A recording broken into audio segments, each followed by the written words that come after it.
ګرانو کتونکو السلام علیکم. زه محمد سلمان همدرد د حق غږ پښتو چینل خبري لنډیز کې ستاسو قربا اوس تاسو کوم را اړوند د مهمو خبرونو لنډیز.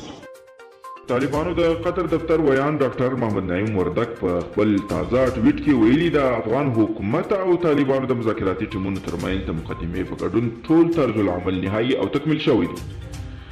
د دوحه کې د حکومتي پلاوي غړي نادر ویلي د دواړو لیورو ترمنځ د مقدمې پرته یوازې د مذاکراتو طرز العمل د 21 مادو پر اصولو هوکړه ته رسېدلي دي.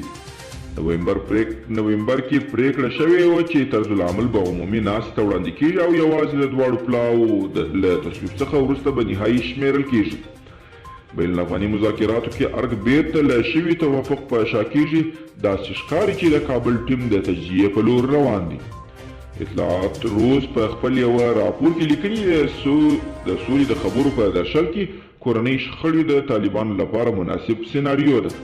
د افغانستان د دولت د دریو څانګو ترمنځ د توپیرونو په صورت کې د افغانستان حکومت دا وړتیا نه لري چې د طالبانو په وړاندې د ملي ارادې نمایندګي وکړي.